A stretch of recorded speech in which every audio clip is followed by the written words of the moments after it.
இன்றைக்கி நம்மளோட சேனலில் நம்ம பார்க்க போகிற ரெசிபி ஒரு ரொம்பவே டேஸ்டியான ஒரு மஷ்ரூம் கிரேவி எப்படி செய்கிறதுன்னு தான் பார்க்க போகிறோம்.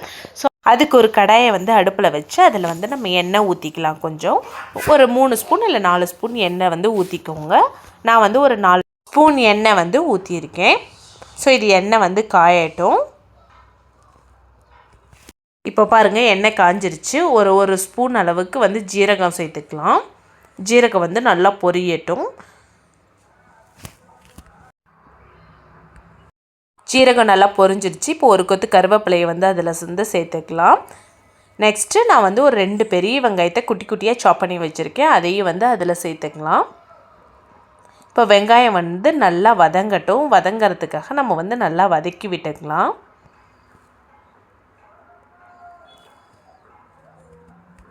வெங்காயம் வதங்கிறதுக்காக நான் வந்து கொஞ்சமாக வந்து உப்பு சேர்த்துக்கிறேன். அதனால் உப்பு சேர்த்து நல்லா வதக்கி விட்டுக்கலாம்.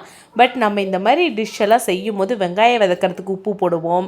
தென் இப்போ மஷ்ரூம் செய்கிறதுக்காக அதுக்கு தனியாக உப்பு போடுவோம். ஸோ இதெல்லாம் ஞாபகம் வச்சு நம்ம கரெக்டாக வந்து உப்பு சேர்த்துக்கணும். நம்ம வந்து இப்போ வெங்காயத்தில் போட்டதை மறந்துட்டு நம்ம வந்து மஷ்ரூமில் ஃபுல்லாக நம்ம உப்பு போட்டோன்னா ஃபுல்லாக நிறைய உப்பு ஆகிடும். அதனால் நம்ம எந்தெந்த இடத்துல நம்ம உப்பு போட்டிருக்கோன்னு பார்த்துட்டு அதுக்கேற்ற மாதிரி கரெக்டாக வந்து உப்பு போட்டுக்கோங்க.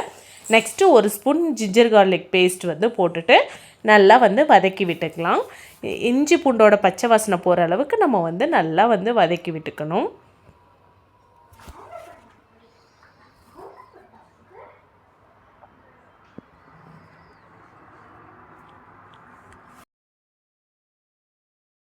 இப்போ இஞ்சி பூண்டோட பச்சை வாசனை வந்து போயிடுச்சு. நான் இங்கே ஒரு 2 தக்காளியை வந்து நான் குட்டி குட்டியாக சாப் பண்ணி வச்சுருக்கேன். அதையும் வந்து நம்ம சேர்த்துட்டு நல்லா வந்து கலரி விட்டுக்கலாம்.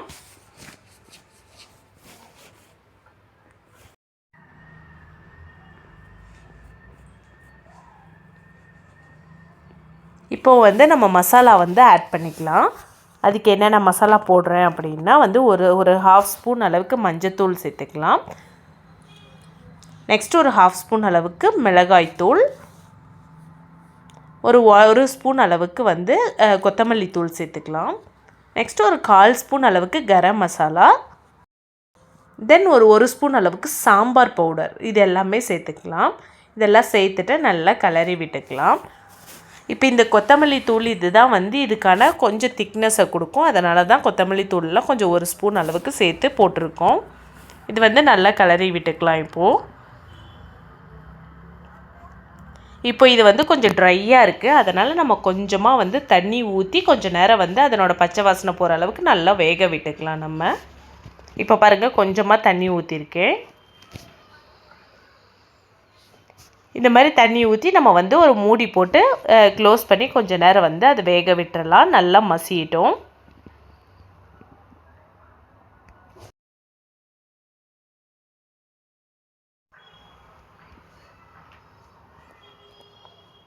இப்போ பாருங்கள், எல்லாமே நல்லா வதங்கி வந்திருக்கு. நல்ல பச்சை வாசனையும் நல்லா எல்லாம் போயிடுச்சு.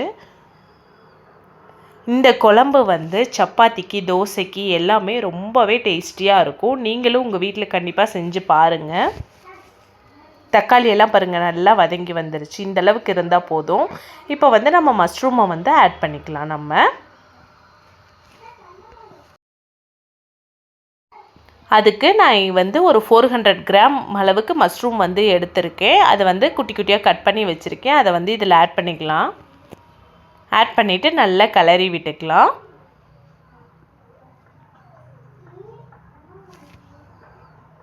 மஷ்ரூம் வந்து ரொம்பவே தண்ணி விடும். அதனால் நம்ம இந்த டிஷ்ஷுக்கு வந்து தண்ணியே ஊற்றக்கூடாது.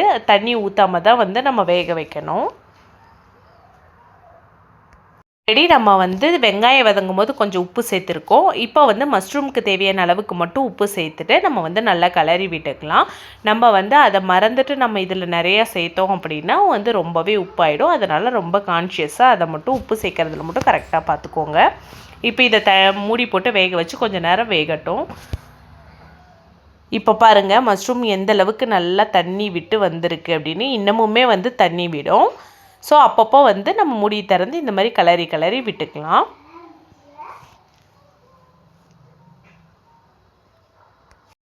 திரும்பவும் வந்து மூடி போட்டு கொஞ்சம் நேரம் வேகட்டும்.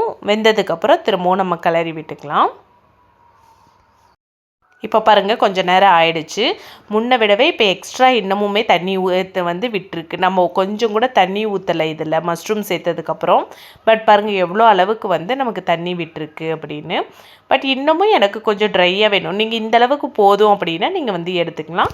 இல்லை எனக்கு இன்னமும் ட்ரையாக வேணும் அப்படின்னா இன்னும் கொஞ்சம் நேரம் வச்சிங்க அப்படின்னா இன்னும் ட்ரை ஆகிடும்.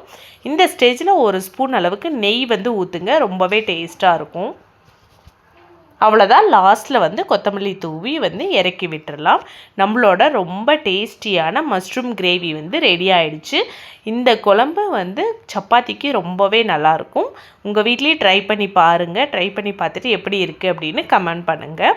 இந்த வீடியோ உங்களுக்கு பிடிச்சிருந்துச்சுன்னா லைக் பண்ணுங்கள், ஷேர் பண்ணுங்கள், சப்ஸ்கிரைப் பண்ணுங்கள். மறக்காமல் பெல் ஐக்கானை கிளிக் பண்ணிக்கோங்க. அடுத்த ஒரு நல்ல வீடியோவில் வந்து நான் உங்களை பார்க்குறேன். நான் இன்றைக்கி கேரட் சப்பாத்தி தான் சுட்டிருக்கேன். நான் ஆல்ரெடி போஸ்ட் பண்ணியிருக்கேன் இந்த வீடியோ. லிங்க் வந்து டிஸ்கிரிப்ஷனில் கொடுக்குறேன், போய் செக் பண்ணிக்கோங்க.